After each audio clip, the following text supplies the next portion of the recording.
humano y los animales también, podemos percibir diferentes gradaciones de temperatura, desde el frío más helado hasta el calor más ardiente. Ustedes pueden ver acá estas gradaciones de temperatura que tenemos por acá, ¿no? Entonces podemos ver el frío más helado, un frío fresco, a una temperatura indiferente, a una temperatura templada, a una temperatura cálida, a una temperatura ardiente. Podemos pasar de el frío más helado a un calor más ardiente. A veces eso nos ocurre, ¿no? Cuando estamos ahí en clases, los estudiantes que están frente al aire acondicionado se congelan durante la clase y salen afuera donde está 35, 36 grados centígrados. Entonces, podemos nosotros percibir estos diferentes grados de temperatura, incluso temperaturas más intensas. También podemos ir desde 10 grados hasta, de 5, 10 o menos 5 también grados de temperatura, hasta temperaturas de 50 aproximadamente. En la actualidad se están dando estos extremos de temperaturas y los humanos y los animales podemos sobrevivir en medios tan fríos o tan calientes, y nuestro cuerpo puede adecuarse a estas temperaturas, responder a estas temperaturas y poder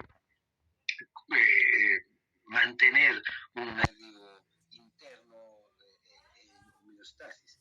Bien, también para la temperatura tenemos receptores sensitivos que se excitan con los diferentes estímulos de la temperatura, ¿no? Vamos a tener receptores para el frío. Estos receptores están debajo de la piel, son terminaciones nerviosas libres tipo A delta. Estas son mucho más numerosas que los receptores para el calor. Los receptores para el calor también son terminaciones nerviosas libres, también están debajo de la piel, y estas probablemente sean de tipo C, es decir, fibras amielínicas que transmiten a velocidades más bajas la sensibilidad. Son menos numerosas que para el frío. El frío son 3 a 10 veces más mayores, digamos, en número que los receptores para el calor. Y también tenemos los receptores para el dolor, que están muy asociados a los receptores térmicos. Cuando hace calor, sentimos una temperatura, ¿no? Una gradación de temperatura, y podemos soportar una temperatura alta, un calor alto, hasta que ese calor alto empieza a dañar nuestros tejidos, y cuando empieza a haber un daño en el tejido, ya sabemos, se activan los receptores para el dolor. En el otro extremo también podemos percibir los fríos más intensos, pero cuando este frío es tan alto que empieza a dañar nuestro tejido, empezamos a sentir dolor, ¿no? Entonces, junto a los receptores para el frío y para el calor, están los receptores para el dolor, que van a activarse cuando estas dos temperaturas son extremas, ¿no? Bien, los receptores para el frío y para el calor, además, pueden tener frecuencias de descargas diferentes, porque son, de hecho, receptores diferentes, ¿no? Podemos sentir frío y sentir calor también al mismo tiempo. Esto nos pasa cuando estamos ahí en el curso, que nos estamos congelando y salimos del curso hacia afuera, donde la temperatura es alta, todavía seguimos sintiendo el frío al que están activados nuestros receptores para el frío, por haber estado sentados frente al aire acondicionado, todavía esos receptores siguen activados, pero cuando salimos afuera empiezan a activarse, ¿qué receptores? Los receptores para el calor. Entonces emiten, digamos, frecuencias de descargas diferentes, ¿no? Desde la piel, y también son diferentes las descargas que se van a emitir desde la piel para los receptores, desde los receptores del dolor, ¿no? Bien. Los receptores térmicos, tanto los receptores para el frío y para el calor, se adaptan en los primeros segundos de recibir el estímulo, pero nunca al 100%. Siempre se va a llegar a sentir el grado de temperatura que estamos percibiendo en el ambiente. Sin embargo, vean, a no ser que el calor sea demasiado agobiante o el frío también sea demasiado extremo, estamos en una temperatura del día que no nos está, digamos, manteniendo pendientes de este estímulo. Nos olvidamos de la temperatura, hacemos nuestras actividades cotidianas, haga frío o haga calor, a no ser que se vayan activando con cambios en la temperatura los receptores. Pero cuando la temperatura se mantiene estable, generalmente los receptores se van adaptando. Nunca al 100%, pero hay una adaptación. Y responden muy bien a los cambios de temperatura, ¿no? Si inmediatamente cambiamos de temperatura, de una temperatura fría a una, digamos, templada, inmediatamente vamos a sentir estos cambios de temperatura. ¿Qué mecanismos de estimulación hay en estos receptores? Al parecer, estos receptores se activan debido a los cambios metabólicos o a los índices metabólicos de las células. Cuando hay calor, el metabolismo se activa, hay mayor metabolismo celular, y estos receptores entonces tienen procesos metabólicos que permiten o que están muy vinculados con el frío o el calor. Cuando hay calor, el proceso metabólico se incrementa y entonces los receptores para el calor se activan. Cuando hace frío, los mecanismos, los procesos metabólicos, las reacciones metabólicas disminuyen y se activan los receptores para el frío, ¿no?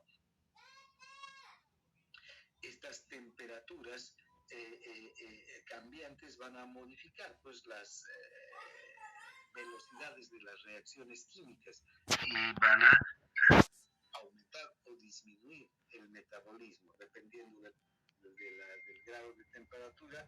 Puede ser mayor o menor el grado de metabolismo que suceda en el organismo. También estos receptores se pueden sumar, que pueden tener una sumación espacial. Si un área grande de la piel es estimulada, las señales térmicas de toda ella se suman entre sí, ¿no? Y si solamente es una área pequeña de la piel, también estas señales se van a sumar entre sí. Esto lo podemos percibir fácilmente. Estamos en un día caluroso, todo nuestro cuerpo está percibiendo el calor del medio ambiente. Pero ¿qué ocurre si ponemos un hielo en la palma de nuestra mano? El hielo va a afectar solamente una pequeña superficie de la palma de la mano y va a estimular a esos receptores para el frío y vamos a sentir frío en esa porción de la palma de la mano donde está el hielo y no en el resto del organismo. Por eso que hay una sumación espacial, ¿no? Um, Dependiendo del área de la piel que va a ser estimulada, vamos a sentir la temperatura, ¿no? Si es todo el cuerpo, toda el área de nuestra piel está siendo estimulada por el calor, vamos a sentir un calor constante en todo el organismo. Pero también podemos sentir en diferentes partes del cuerpo variaciones de temperatura. Si tocamos un hielo, con esa parte del cuerpo, con esa superficie de la piel, vamos a sentir este cambio de temperatura. Y no en todo el cuerpo. Bien, ¿cómo se transmiten las señales térmicas en el sistema nervioso? También se transmiten, y hemos visto cuando hemos hablado del fascículo anterolateral, que las sensaciones térmicas se transmiten por este fascículo anterolateral junto con el dolor, con el tacto grosero, con el cosquilleo, el picor, ¿no? Todo ese tipo de sensibilidades, de sensaciones, se transmiten por el fascículo anterolateral. Entonces, también van a ingresar a la médula por el asta posterior, proveniendo estos estímulos desde estos receptores que están distribuidos por todo el organismo, llegan al asta posterior. Es muy probable que desde los receptores para el calor se recogen las sensibilidades térmicas a través de fibras tipo C hasta el asta posterior y de fibras A delta desde los receptores para el frío, ¿no?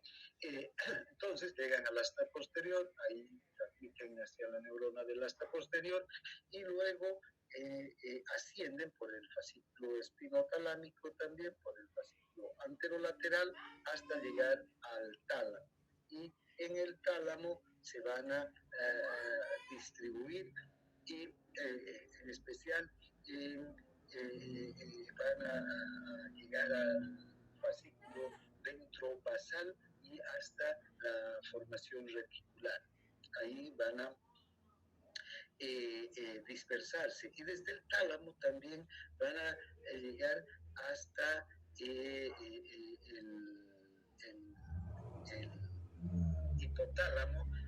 Recuerdan, en el hipotálamo está un centro de control de la temperatura, y en el tronco del encéfalo también tenemos centros que van a controlar la temperatura corporal.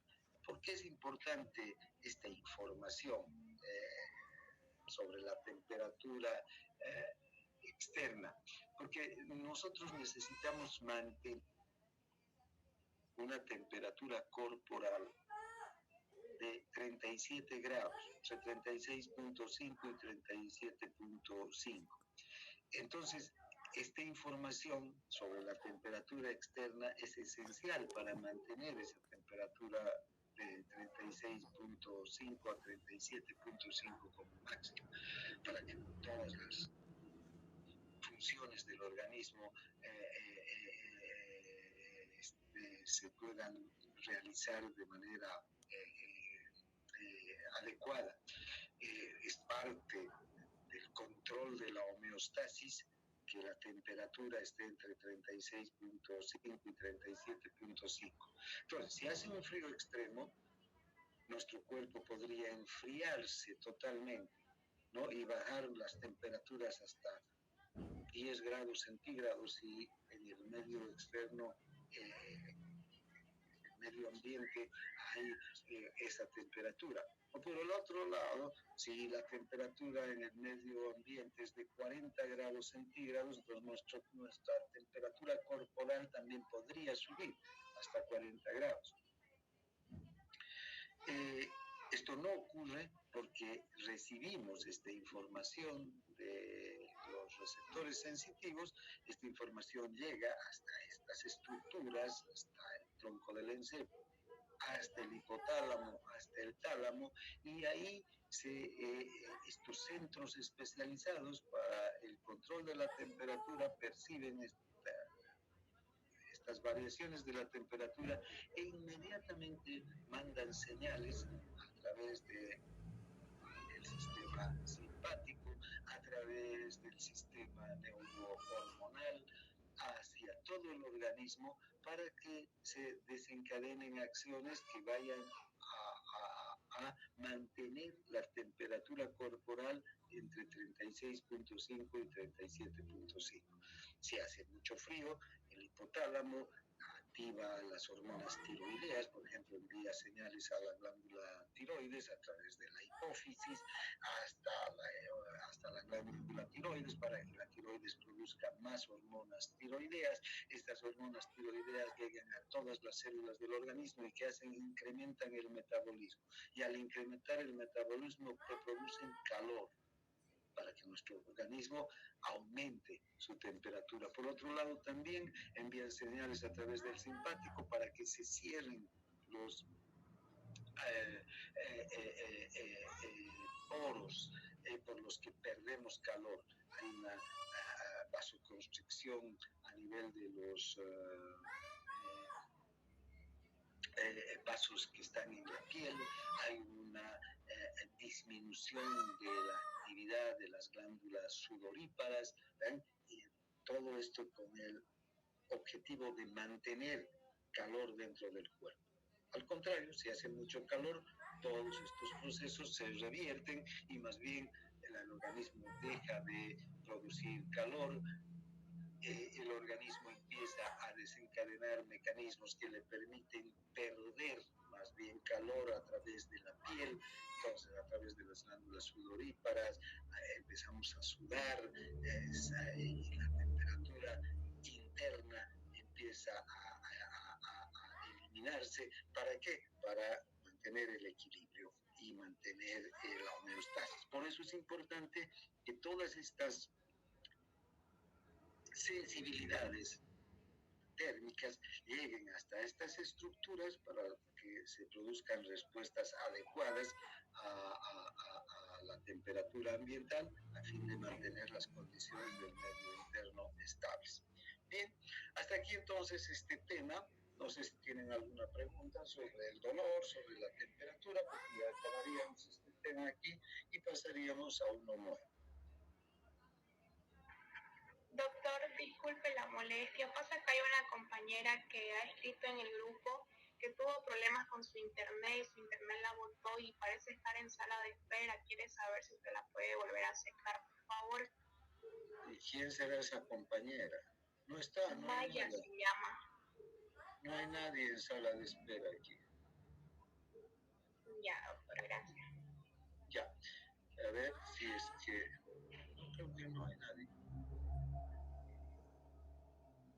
Bueno, además, si le votó, se podría volverla a permitir entrar, pero después que lleguen a la hora que quieren, vean, yo no puedo estar dejando entrar, porque si no tendría que estar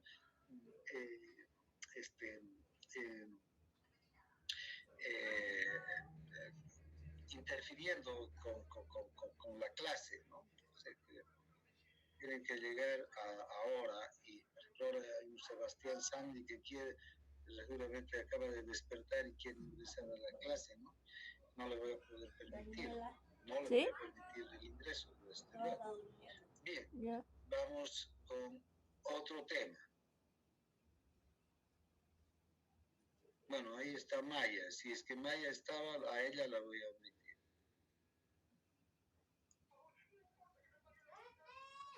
Bien, listo. Bien, compartimos.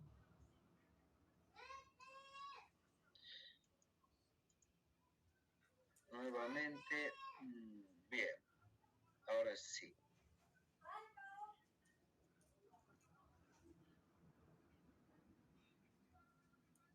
Bueno, ahora vamos a empezar con el componente motor del sistema nervioso.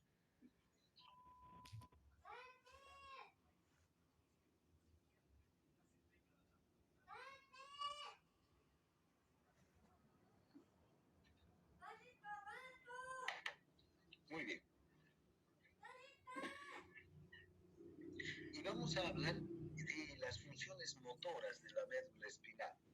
Y nos vamos a detener en los reflejos motores. En especial vamos a hablar del reflejo miotático, que es un reflejo propio de los músculos. Todos los músculos tienen este reflejo, el reflejo miotático, que es un reflejo muy particular.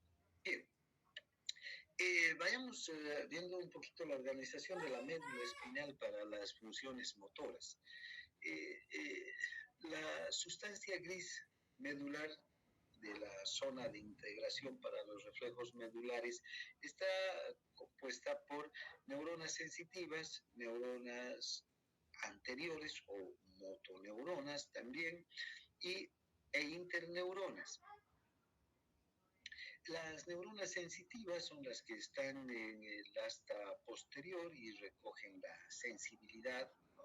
Los diferentes tipos de sensibilidad, la sensibilidad térmica, la sensibilidad olorosa, la sensibilidad táctil, la sensibilidad de presión, todo tipo de sensibilidades somáticas que llegan hasta la médula, llegan a las neuronas sensitivas. Veamos mejor esta diapositiva de aquí, esta gráfica. Entonces tenemos el asta posterior, hasta donde llegan los nervios sensoriales o sensitivos, y aquí están las neuronas del asta posterior, ¿no? Neuronas sensitivas. Luego tenemos en el asta anterior estas grandes neuronas, las neuronas motoras. Estas neuronas motoras llevan el estímulo motor hacia los músculos para que los músculos esqueléticos se puedan contraer. Entre las neuronas sensitivas y las neuronas motoras hay una gran cantidad de pequeñas neuronas con axones cortos que van a interconectar a las neuronas sensitivas con las neuronas motoras. En este segmento de la médula podemos observar esas características, ¿no? ¿Ven? Que tenemos las neuronas sensitivas, las neuronas motoras, y hay muchas interneuronas, estas pequeñas neuronas que son muy excitables, que van a comunicar a las neuronas sensitivas con las neuronas motoras. Pero estas interneuronas, además, no solamente conectan a la neurona sensitiva con la neurona motora, sino son capaces de interconectar diferentes segmentos de la médula. Vean, aquí estos son los dibujos de Ramón y Cajal, más de un siglo. Ramón y Cajal fue el que hizo estudios histológicos de la médula y ya llegó a una comprensión de la médula tal como la tenemos ahora en cuanto a sus conexiones nerviosas. Y vean, estos dibujos nos muestran cómo entre las neuronas del asta posterior y del asta anterior, ¿no? Asta posterior, estos son dibujos hechos a mano, ¿no? Entre las neuronas del asta posterior y el asta anterior hay conexiones, hay interneuronas que están conectando, pero también hay interneuronas que conectan los diversos segmentos de la médula. Estas neuronas en un segmento se conectan con las neuronas de otro segmento o de otro segmento a través de interneuronas. Esto es importante porque nos muestra que la médula no es solamente una vía de paso de sensaciones sensitivas que llegan a través de los nervios sensitivos hasta los fascículos ascendentes, y que estos ascienden llevando la sensibilidad hasta el tronco del encéfalo, el tálamo, y luego a la corteza cerebral, y fascículos descendientes que bajan, ¿no? Hasta el asta anterior, y en el asta anterior se unen a la neurona motora, y la neurona motora hacia el músculo. No es solo eso, evidentemente eso ocurre, pero no solamente ocurre eso, sino que en la médula, gracias a todas estas conexiones, a todas estas interneuronas que conectan a las neuronas sensitivas con las motoras, y a los diferentes segmentos medulares, gracias a todas estas conexiones, la médula es asiento de muchas funciones nerviosas, ¿sí? A estas entonces las vamos a conocer como las funciones medulares, ¿no?, del sistema nervioso. Entonces, el sistema nervioso tiene funciones propias en la médula y funciones propias que están vinculadas con la respuesta motora que da el organismo a los estímulos. Y en la primera clase hablábamos de que no serviría de nada el sistema nervioso si solamente nos proporcionaría una información sensitiva del medio en el que estamos viviendo. ¿Eh? ¿Para qué nos sirven las sensaciones, esta información sensitiva? Para poder dar una respuesta adecuada a todos los estímulos que nos están llegando. Acabamos de hablar de la temperatura, por ejemplo, ¿no? Llega un estímulo sensitivo, digamos, que nos informa de temperatura fría, ¿no? Que está haciendo frío en el ambiente, por debajo de los 37 grados, de los 35 grados, 20 grados, ¿vean? Inmediatamente nuestros centros nerviosos actúan y desencadenan una gran cantidad de acciones. ¿Para qué? Para mantener nuestro cuerpo a 37 grados. Así afuera esté a 20 grados o 10 grados, adentro vamos a estar a 37 grados. O si sube la temperatura, de la misma manera. O si sentimos un estímulo doloroso, retiramos nuestro cuerpo, apartamos nuestro cuerpo del estímulo doloroso que está produciendo un daño en el tejido. Entonces, la médula es asiento de muchas de estas respuestas oportunas que damos a los estímulos del medio ambiente. Entonces tenemos funciones motoras propias de la médula espinal. Bien, ahora analizaremos las motoneuronas. Las motoneuronas están en el hasta anterior de la sustancia gris medular. Tenemos entonces, que es esto, un corte transversal, ¿no?, de la médula. Tenemos hasta posterior, hasta donde llegan los estímulos sensitivos. Aquí adelante tenemos estas dos neuronas, esta negra y esta roja, que están partiendo del asta anterior, ¿no? Tienen unos axones que van a terminar ¿dónde? En los músculos motores. O en los músculos que producen la motricidad, los músculos esqueléticos, por eso se llaman motoneuronas, porque van a ir a estos músculos y van a producir la motricidad. Además, podemos observar aquí que tenemos las interneuronas también que conectan, ¿no?, las neuronas del asta posterior con las de la asta anterior. Ahora, estas motoneuronas son neuronas grandes, un 50 o un 100% más grandes que las neuronas posteriores o que las interneuronas, que son neuronas muy pequeñas pero muy excitables, las interneuronas.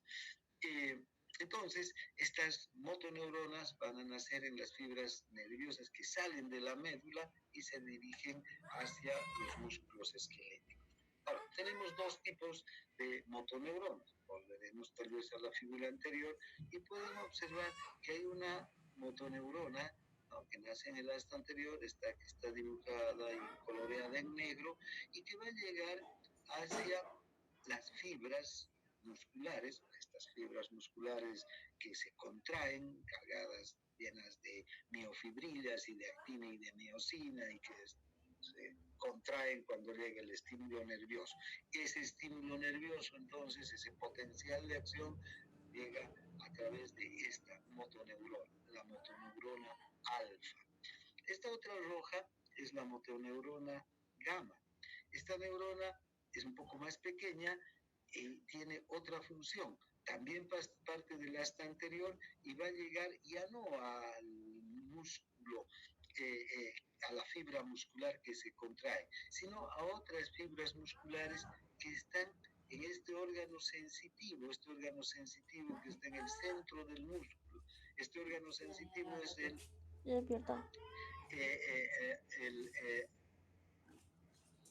uso muscular, doctor. El uso muscular. Este uso muscular, ¿verdad?, tiene fibras musculares que son excitadas por esta motoneurona gamma. El uso muscular tiene unas fibras que tienen muy poca actina y muy poca miosina, pero igual, ¿no? Son filamentos contráctiles, la actina y la miosina, se van a contraer, pero que no contribuyen a la contracción, digamos, del músculo. Las motoneuronas alfa que actúan sobre las fibras musculares van a ser las que van a provocar la contracción. Entonces, tenemos dos tipos de fibras musculares, unas fibras, las grandes fibras musculares que van de tendón a tendón, que son las fibras extrafusales. ¿Por qué se llaman fibras extrafusales? Porque están afuera del uso, rodean al uso. El uso está en el vientre del músculo, ¿ven? Rodeado por todas las fibras musculares. Y hay otras fibras, las intrafusales, que reciben inervación entonces de estas motoneuronas gamma. Entonces ahora hablaremos de las motoneuronas alfa, que van a llegar a las fibras extrafusales. Aquí también tenemos, vean, el uso que está aquí, ¿no? En el vientre del músculo, y aquí tenemos una fibra extrafusal y aquí otra fibra extrafusal. Este es un esquema. Desde luego hay muchas más fibras extrafusales, ¿no?, que van a contribuir a la contracción del músculo. Como ustedes pueden ver, hacia las fibras extrafusales entonces están llegando las motoneuronas alfa y las gamma están llegando directamente a las fibras intrafusales. Entonces, estas motoneuronas alfa son fibras del tipo A alfa, están entre las más gruesas y las más veloces del sistema nervioso. Bueno, bien, empezamos a ver ese tipo de fibra A alfa, muy veloz, muy gruesa. Mide unos 14 micrómetros esta fibra. Inervan entonces estas grandes fibras musculares esqueléticas, ¿no? Una fibra nerviosa puede estimular de 3 a cientos de fibras musculares. Entonces, una fibra nerviosa va a poder establecer muchas uniones neuromusculares. Por ejemplo, esta fibra nerviosa establece una unión neuromuscular con esta, puede haber 3 fibras nerviosas que reciban el impulso nervioso de esta motoneurona gamma, o pueden haber cientos de fibras musculares en un solo músculo que reciban el impulso nervioso a través de una neurona alfa. Bien, en cambio, las motoneuronas gamma son fibras más delgadas, que también parten de la anterior, son fibras tipo A gamma, por eso se llaman motoneuronas gamma, ¿no? Si recuerdan, las fibras tipo A son las alfa, las beta, las gamma y las delta. Ahora estamos viendo en estas fibras nerviosas que parten del asta anterior, unas que son las alfa, que acabamos de hablar, y otras que son las gamma, que están llegando ¿a dónde? Hacia las fibras intrafusales, estas fibras que están en este órgano sensitivo propio del músculo, que es el uso muscular. Tienen un diámetro de 5 micrómetros, van a tener también una velocidad menor de conducción, inervan las fibras intrafusales, ¿no? Ahora, ¿cuál es la función de estas motoneuronas gamma? Estas van a controlar el tono básico del músculo. Estos músculos, estas fibras, no músculos, estas fibras intrafusales, les decía hace un momento, tienen muy poca actina y miosina. En realidad no están aquí para la contracción, pero cuando se estimulan con un potencial que viene por las motoneuronas gamma, se van a contraer. Esa contracción va a ser percibida por estos receptores sensitivos. Fíjense, por eso el uso es un órgano sensitivo, no por estas neuronas.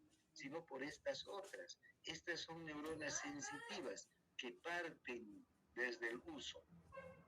Estas terminaciones primarias y estas terminaciones secundarias perciben entonces el grado de contracción o de estiramiento de estas fibras intrafusales, que es el mismo que va a tener todo el músculo.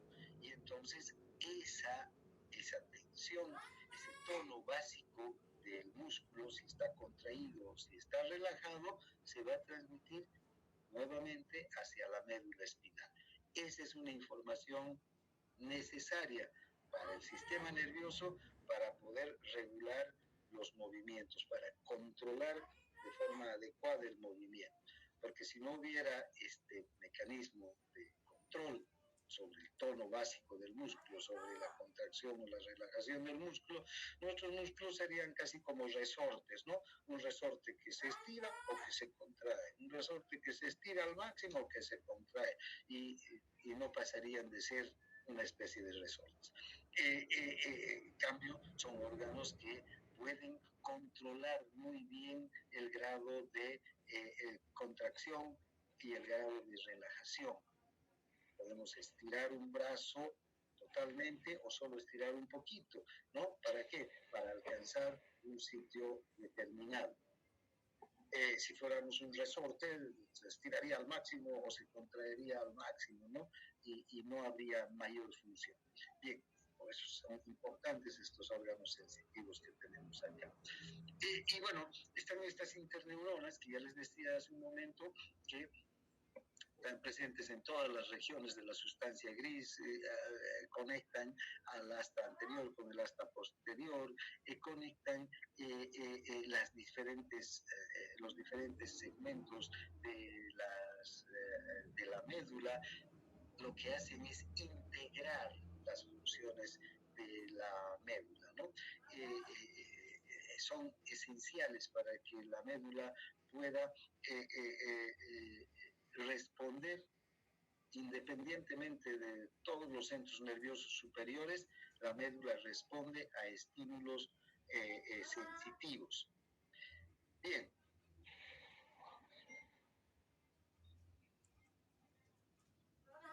Sí, por favor, cierren todos sus micrófonos. Bien, ahora, estas interneuronas son muy excitables, pueden enviar 1500 disparos por minuto o por segundo. Esto quiere decir que se despolarizan en milisegundos, se despolarizan y se repolarizan nuevamente en milisegundos.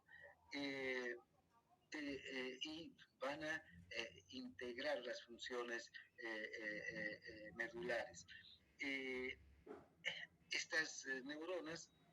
estas neuronas podemos ver diferentes tipos de circuitos, ¿no? De los que ya hemos visto en anteriores clases: los circuitos convergentes, circuitos divergentes, circuitos de postdescarga o descarga repetitiva. Todos estos circuitos nerviosos están presentes en las sinapsis que hacen las interneuronas a nivel de la médula. Bien, ahora hablaremos de estos receptores sensitivos musculares y sus funciones en el control muscular, del movimiento muscular. Bien, hay dos receptores sensitivos que están en el músculo y que van a proporcionar información sensitiva sobre el estado funcional del músculo en cualquier momento. Estos dos receptores son los usos musculares y los órganos tendinosos de Golgi. Acabamos de ver que los usos musculares están en el vientre del músculo, en la parte central del músculo. ¿Y qué información envían? Hemos dicho que controlan el tono básico del músculo. Entonces nos van a enviar una información sobre la longitud del músculo y además sobre la velocidad de cambio de la longitud. Entonces van a enviar información sobre la longitud de un músculo en cada momento y además la velocidad de cambio, si el músculo cambia de longitud en un determinado momento.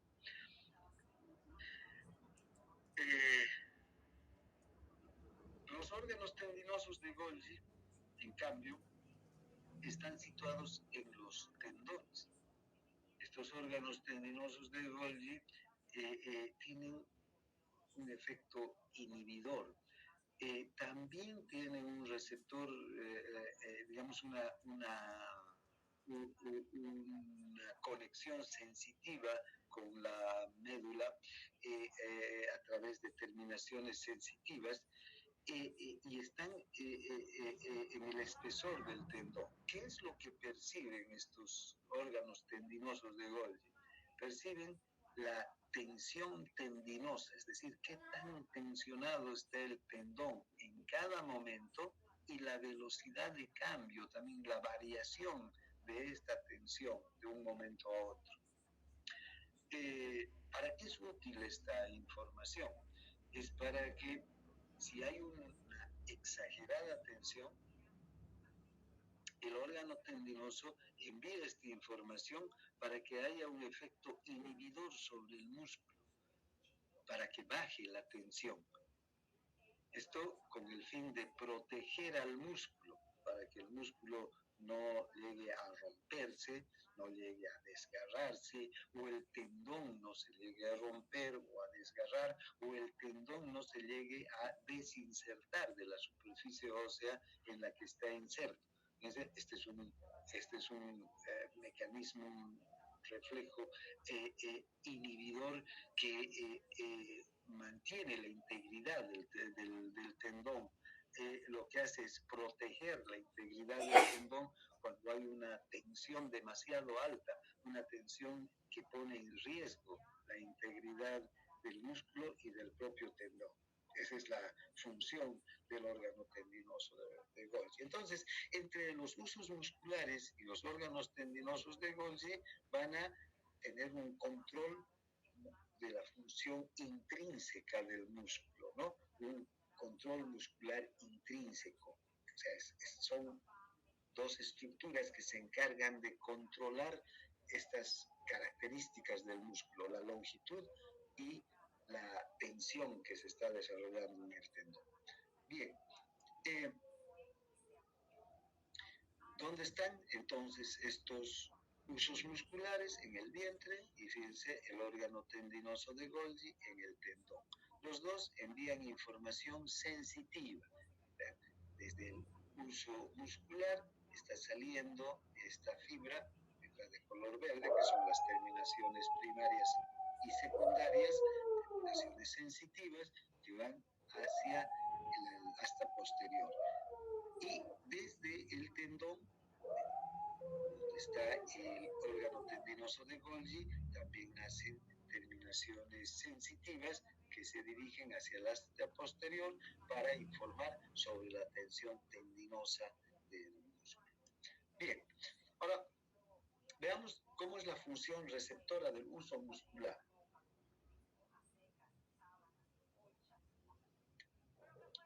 Si analizamos el uso muscular, al uso, podemos observar que este uso tiene una longitud de entre 3 a 10 milímetros, ¿no? Y está en el vientre del músculo.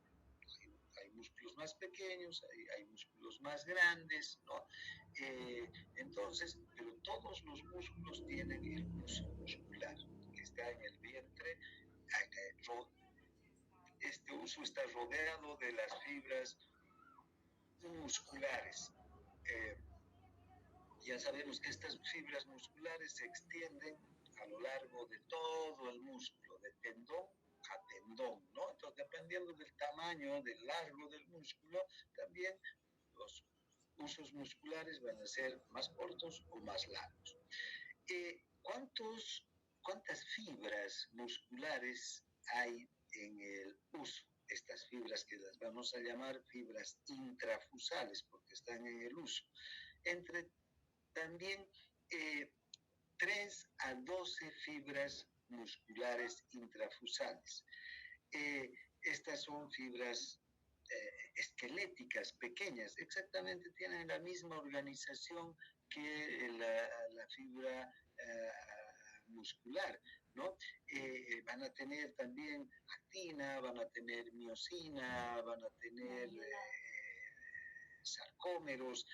La única característica es que son muy pobres en actina y miosina.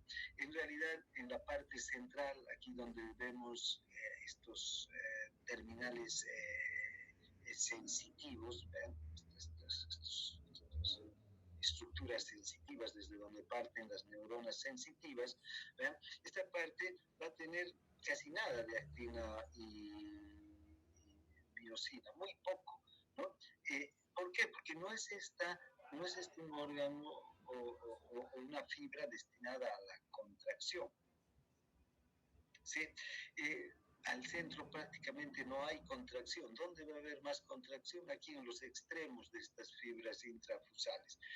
Bien, entonces no funcionan como una estructura de contracción, no es una estructura motora como sí es la fibra extrafusal.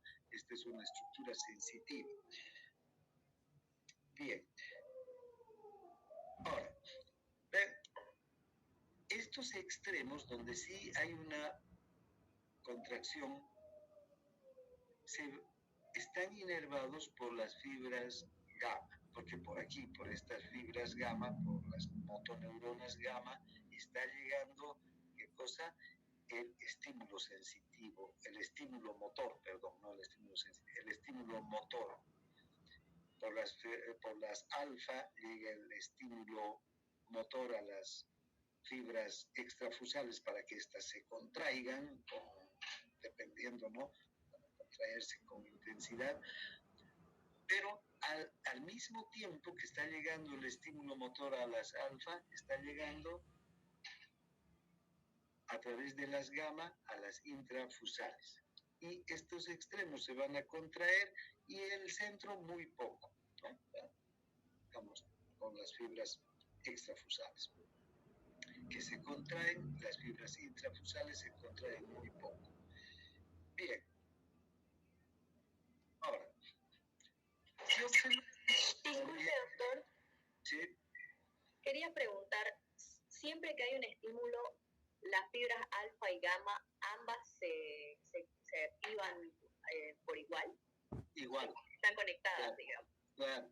Se parte el estímulo sensitivo motor, del hasta anterior, fíjate, cuando parte el estímulo, parte hacia los dos. Por las motoneuronas alfa a las fibras extrafusales para que se contraigan y por las fibras gamma, por las neuronas gamma, a las intrafusales para que también se contraigan en el mismo momento. ¿Por qué? Porque estas son las que van a determinar, porque el estímulo, la intensidad del estímulo va a ser igual va a ir también hacia las dos tipos de fibras, pero estas van a detectar el grado de cambio de la longitud del músculo y a través de ese grado, a partir de ese grado de cambio, se va a enviar la información sensitiva hacia la médula espinal. Fíjate que vamos a aquí ver la inervación sensitiva. Ahora, entonces, igual, llega entonces por igual a las dos fibras, a las extrafusales y a las intrafusales. A las extrafusales, motoneuronas alfa, a las intrafusales, motoneuronas gamma. ¿Está claro? ¿Sí? Sí, doctor, gracias. Ahora vean, ¿para qué llega precisamente esa información o ese estímulo motor a la fibra extrafusal?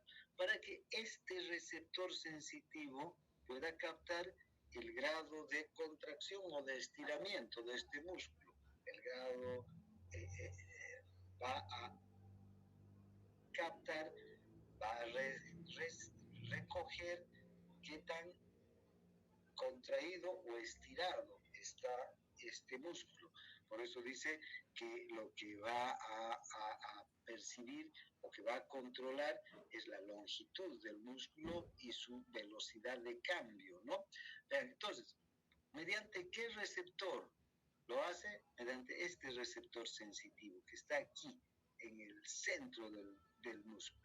¿Verdad? Cuando el estímulo llega por la motoneurona gamma y se contraen estas partes externas, el receptor sensitivo va a captar ese grado de contracción o de estiramiento del músculo en general y va a enviar, vean, información sensitiva por estas dos fibras, las fibras, las que se conocen como terminaciones, las terminaciones primarias que tienen un grosor de 17 micrómetros y las terminaciones secundarias que tienen un grosor de 8 micrómetros.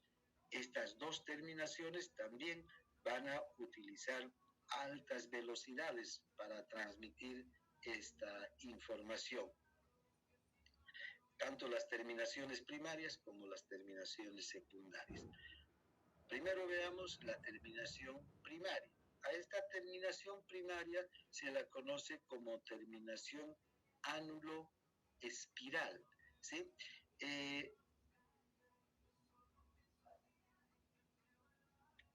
Si vemos aquí, vean, esta terminación primaria, ánulo espiral, llega y va a rodear a la fibra intrafusal. Esta es una fibra intrafusal y esta es otra fibra intrafusal. ¿Ven? Esta terminación primaria llega y rodea, ¿no?, como un anillo a las fibras intrafusales. Por eso se llama ánulo espiral. Entonces, esta terminación primaria es una gran fibra nerviosa sensitiva que rodea la parte central de cada fibra nerviosa intrafusal. Es un tipo de fibra 1A alfa de 17 micrómetros. Envía señales sensitivas, vean, a la médula a una velocidad de entre 70 a 120 metros por segundo. Es una de las velocidades más altas que utiliza el sistema nervioso para enviar señales o estímulos nerviosos, ¿no? La terminación primaria.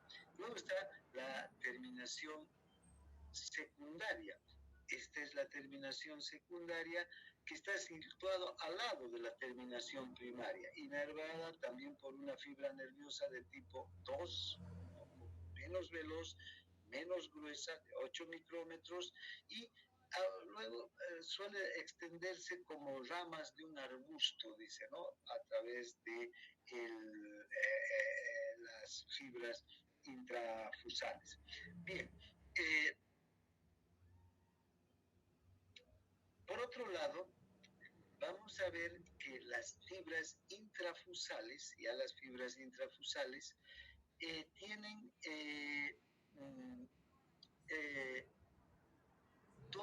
son de dos tipos. Aquí hay una fibra, esta es una fibra intrafusal y esta es otra fibra intrafusal. Si observamos, esta fibra se dilata en el centro y en esa dilatación contiene muchísimos núcleos. Estos son los núcleos de la fibra. Es una célula, ¿no? Muchos núcleos. A esta fibra que se dilata y que contiene en esa dilatación muchos núcleos, se la llama fibra en bolsa nuclear. ¿Vean? ¿Por qué? Porque parece una bolsa que estuviera conteniendo muchas naranjas, muchas papas, muchas pelotas, si quieren ustedes, ¿no? En cambio, esta otra fibra intrafusal no tiene esa dilatación, pero también tiene los núcleos. Pero los núcleos están ordenados uno detrás de otro, como los eslabones de una cadena. A esta entonces se la conoce como fibra de cadena nuclear, ¿sí?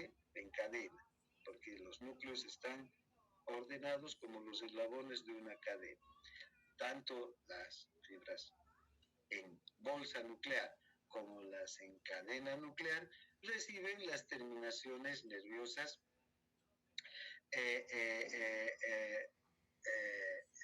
tanto motoras como sensitivas. Fíjense, ya desde las terminaciones de las neuronas sensitivas, de las fibras sensitivas que van a partir hacia el asta posterior de la médula, envuelven tanto a las fibras de cadena de bolsa nuclear como a las de cadena nuclear. En cambio, las fibras sensitivas de las terminaciones secundarias solamente van a envolver, van a estar en contacto con las fibras en cadena nuclear. ¿Ya? Bien, enseguida vamos a ver cómo es que esto sucede. Entonces tenemos las fibras intrafusales en bolsa y en cadena, ¿no? Las características que les daba, las fibras musculares en bolsa activan la terminación sensitiva primaria, fibras de 17 micrómetros, ¿no? Las terminaciones primarias. Las en cadena van a activar tanto las fibras secundarias y también las primarias.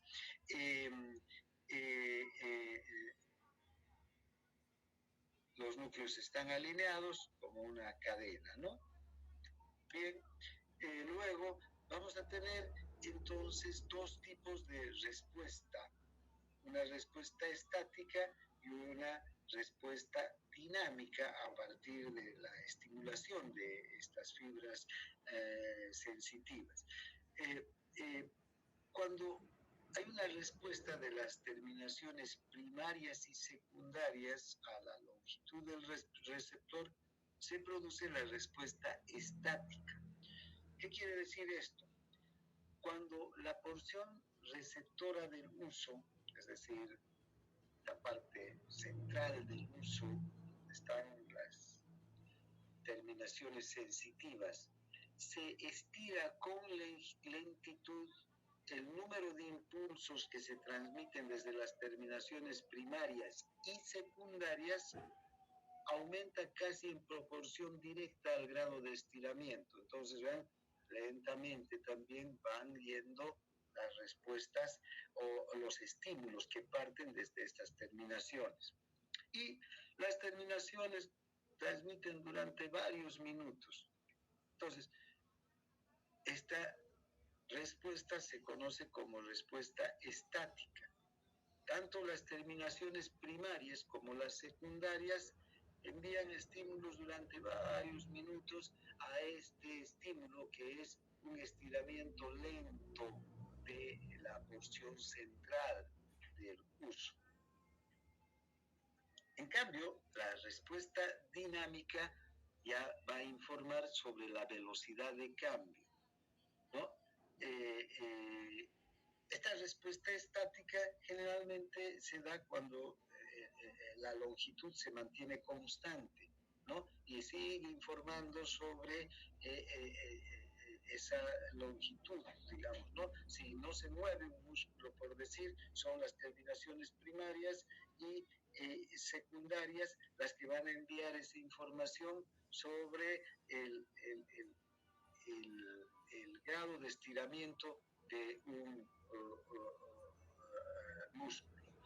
Y pueden enviar durante varios minutos, todo el tiempo que sea necesario. Estos receptores no se adaptan, el uso muscular no se adapta. Sigue enviando, mientras sea necesario, la información sobre el grado de estiramiento del músculo.